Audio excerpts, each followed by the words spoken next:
Welcome back. आपको इस video में खुश-आमदीद कहते हैं। हम सिंगुलर और नॉन सिंगुलर के क्वेश्चन के हम आखिरी 2 पार्ट्स कंप्लीट करेंगे। हम डिटरमिनेंट फाइंड आउट करेंगे इन दोनों मैट्रिसेस के, फिर मालूम करेंगे कि ये कौन-सा है, सिंगुलर है या हमारे पास नॉन सिंगुलर है। तो सबसे पहले हम इसको एक मैट्रिक्स का नाम कंसीडर करते हैं, let B is equal to कि ये हमारे पास एक मैट्रिक्स -1 3 और ये -3, ठीक है? 0 -6 5 5 3 एंड यहाँ -1 और इसको हम डिटरमिनेंट फॉर्म में हम लिखते हैं कि बी डिटरमिनेंट -1 3 -3 और 0 -6 5 5 3 -1 हमारे पास आ गया, ठीक है? तो डिटरमिनेंट फाइंड आउट करते हैं, हमारे पास बी है तो बी का हम डिटरमिनेंट मालूम करते हैं, ठीक है? तो आप किसी भी रो के ज़रिए या किसी भी कॉलम के ज़रिए आप इसका डिटरमिनेंट फाइंड आउट कर सकते हैं। तो मैं ऐसा करता हूँ, कॉलम नंबर 2 की मदद से इसका डिटरमिनेंट फाइंड आउट करता हूँ, ठीक है? बाय कॉलम नंबर 2, ठीक है? तो अगर आप लिखना चाहें एक्सपेंडिंग बाय कॉलम नंबर 2, ठीक है? आप लिख सकते हैं एक्सपेंडिंग बाय C2, ठीक है? आप लिख सकते हैं यहाँ पर, बेशक आप लिखें। तो यहाँ पे क्या करते हैं, अब हम स्टार्ट करते हैं। पहली एंट्री हमारे पास क्या है, 3 है, तो हमने 3 को लिख दिया और इसका माइनर लिखते हैं। तो 3 को हमने लिख दिया, इस कॉलम को हम इग्नोर करेंगे और इस रो को हम इग्नोर करेंगे। तो माइनर क्या हो जाएगा, ये 0 5 5 -1 0 5 और 5 -1 आ गया। अब माइनस आएगा, दूसरी एंट्री हमारे पास -6 है, इसका माइनर आ जाएगा। -6 आ गया तो इस रो को हम इग्नोर करेंगे और इसी कॉलम को हम इग्नोर करेंगे। तो -1 -3 आ जाएगा, -1 -3 और साथ में 5 -1 इधर आ जाएगा, ठीक है? फिर +3 जो है हमारी तीसरी एंट्री है और इसका माइनर हम लिखेंगे। तो इस रो को हम इग्नोर करेंगे, इस कॉलम को इग्नोर करेंगे तो हमारे पास -1 3 आ जाएगा, -1 -3 और साथ में 0 5 भी इधर आ जाएगा, ठीक है? तो अब हम जानते हैं कि 2 बाई 2 ऑर्डर के डिटरमिनेंट का मैट्रिक्स का डिटरमिनेंट हम कैसे निकालते हैं। तो -1 ज़ा तो सिफ़र है ना, इसको लिखने की ज़रूरत क्या है साइन को, और फिर आ जाएगा -5 5 ज़ा 25 हमारे पास इधर आ जाएगा। माइनस माइनस प्लस 6 आ जाएगा और इसका क्या करेंगे, माइनस माइनस प्लस आ जाएगा, 1 1 ज़ा 1 माइनस माइनस प्लस 5 3 ज़ा हमारे पास आ जाएगा 15, ठीक है? +3 आ रहा है यहाँ पे। 5 1 ज़ा 5 -5 माइनस माइनस प्लस 3 सिफ़र, सिफ़र हमारे पास आ गया। सिम्प्लीफाई करेंगे, -25 को जब 3 से मल्टीप्लाई करेंगे तो -75 आ जाएगा, प्लस 16 है, 16 को जब 6 से मल्टीप्लाई करेंगे तो 96 आ जाएगा।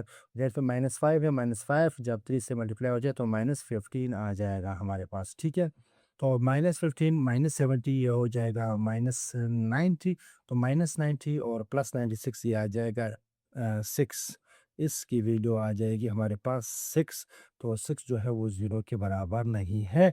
तो हम कहेंगे कि matrix B 10, matrix B, B is a non singular matrix, non singular matrix B जो है एक नॉन सिंगुलर मैट्रिक्स है, ठीक है? तो यहाँ तक ये हो गया क्योंकि हमने कॉलम 2 के ज़रिए भी इसको एक्सपेंड किया। अगर आप कॉलम 1 कॉलम 3 से एक्सपेंड करेंगे भी इसका रिज़ल्ट 6 ही आएगा, ठीक है?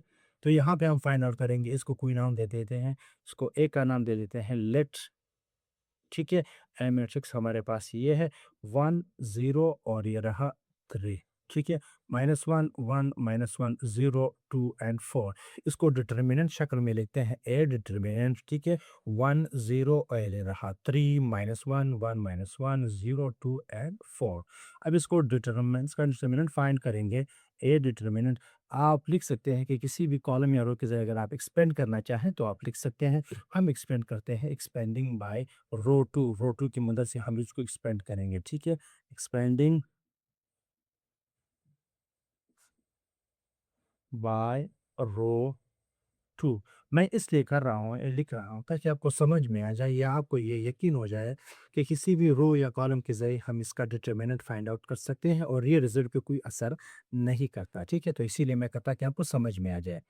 तो डिटर्मिनेंट मालूम करें कि डिटर्मिनेंट ए हमारे पास है, तो -1 हमारी पहली एंट्री है, हमने -1 को लिया और इसका माइनस साथ में लिखेंगे। तो पहली रो पहले कॉलम को हम इग्नोर करेंगे, तो 0 3 2 4 इसका माइनर होगा, 0 3 2 4 इसका है माइनर। माइनस लगा के अब दूसरी एंट्री क्या है हमारे पास 1 है, तो हमने 1 लिख दिया और साथ में इसका माइनर लिखेंगे। तो इसी रो और इसी कॉलम को इग्नोर करेंगे तो आ जाएगा 1 3 0 4 1 3 0 एंड 4 ये हमारे पास आ गया। फिर प्लस लगा के तीसरी एंट्री हमारे पास -1 है, इसका माइनर लिखेंगे। इसका माइनर क्या होगा? तो इस रो को भी इग्नोर करेंगे, तीसरे कॉलम को भी इग्नोर करेंगे। 1 0 0 2 1 0 और 0 2 ठीक है? अब क्या करते हैं, सिम्प्लीफाई करते हैं। -1 तो इसी तरह आ जाएगा, ख़त्म नहीं होगा क्योंकि -1 है, इसकी बहुत बड़ी अहमियत है। 4 सिफ़र सिफ़र -2 3 ज़ा 6 हमारे पास। -1 -1 लिख दें या सीधा माइनस लिख दें, फ़र्क नहीं पड़ता, ठीक है? तो इंटू 4 1 ज़ा 4 -3 सिफ़र सिफ़र -1 और 2 1 ज़ा 2 -0 0 0 ठीक है? तो -6 माइनस माइनस प्लस 6 1 ज़ा 6 और यहाँ पे हमारे पास क्या है 4 1 ज़ा 4 और यहाँ पे क्या है हमारे पास 2 1 ज़ा 2 यानी +6 -6 रिज़ल्ट आया 0 जो कि 0 है। तो हम कहेंगे कि matrix A 10 matrix A is singular. Singular का मतलब है कि इसका जो हमारे पास डिटरमिनेंट आया वो 0 आया। इसका मतलब है कि ए मैट्रिक्स जो है ये गिवन मैट्रिक्स ये सिंगुलर मैट्रिक्स है। तो इसके साथ हमारा क्वेश्चन नंबर 2 कंप्लीट हुआ। नेक्स्ट वीडियो में हम इंशाल्लाह क्वेश्चन नंबर 3 स्टार्ट करेंगे। इजाज़त चाहते हैं। अल्लाह हाफ़िज़।